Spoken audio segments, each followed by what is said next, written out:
Project is called Blackjack Computer Vision. Can a machine trained only on a simulated data catch a real card counter at a real table? The answer is yes, and at the end of this presentation you will watch.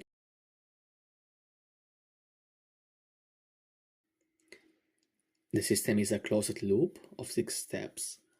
The P camera captures the table, Euro detects and labels cards and chips.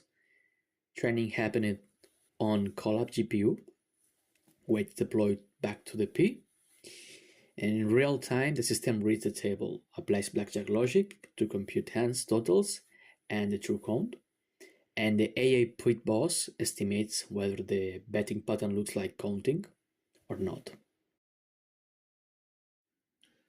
Before training anything, I had to build a supervised dataset from scratch, photos of real cards on real felt, labeled by hand.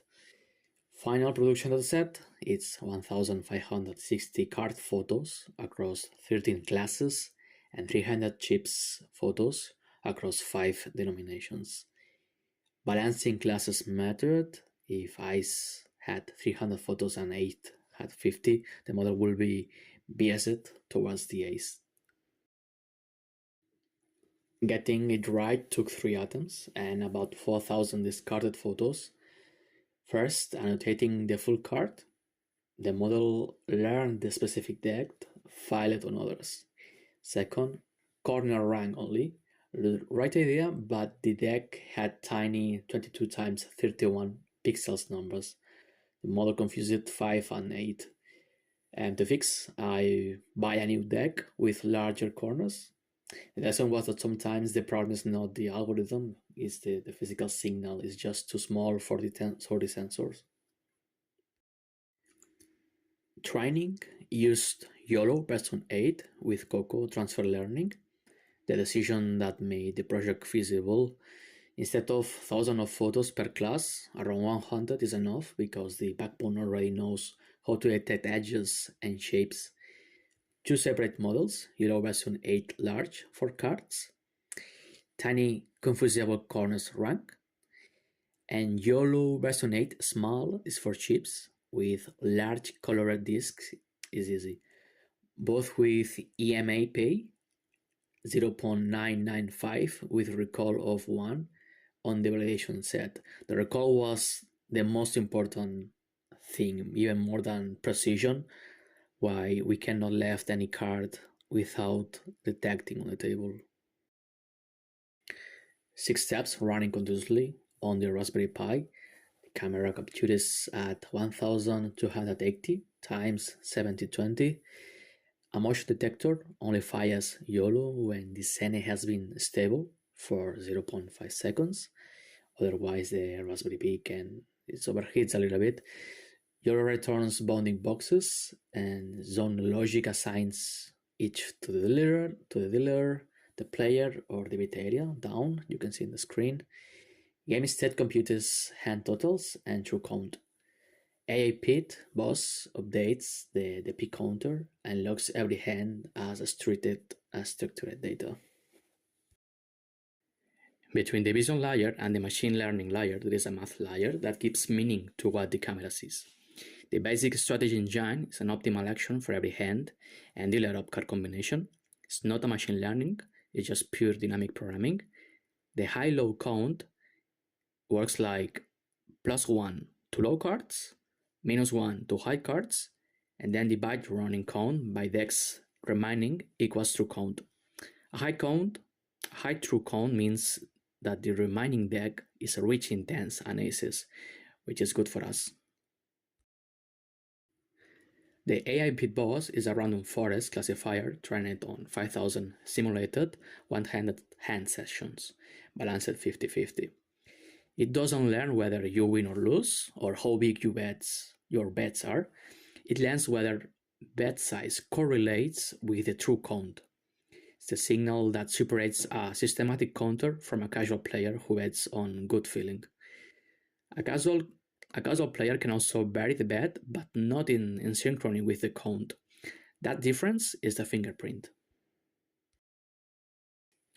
The AI pit boss hits 91.6% accuracy and OC 0.96 on a hello test set in never saw during training. The confusion metric shows very few false positive. The rock curve shows clean separation. Anyways, the camouflage from the counter can reduce the fingerprint. A counter who bets wrong sometimes sacrifices edge but lowers the detectable correlation. That trade-off is what we want to see in the next slides. One of the most important results is that the two dominant features are correlation bet true count. It's like that's its direct bet divided by count correlation. And the bet leave high count. That is that how much the bet grows, specifically in high count situations. Both capture the same thing, is that the counter bets more when the count is high. That's the fingerprint. The model discovered this on its own from simulated data. In one sentence, counter edge equals betting more at a high true count, which is equals a pattern machine learning can learn to detect. Here we have the first simulator results. That's the mathematical baseline. The random play loses around 42%, what is catastrophic. Mimicking the dealer is still very bad, and the basic strategy cuts the loss to around 0.30%. That's close to the theoretical house edge. The second result is that the counting mechanism. Grouped by true count, player edge grows as the count rises. A rich deck means more blackjacks and more dealer burst. The counter bets more exactly in those favorable states. That coincidence, bet up, then count up, is simultaneously the source of the edge and the fingerprint that the AI pit boss detects. The third result is the most elegant.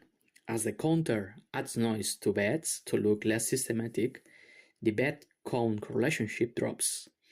As that fingerprint fades, detector recall collapses. At high camouflage, most counters escape.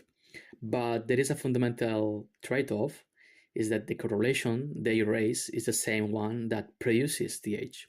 You cannot hide the fingerprint without losing the profit.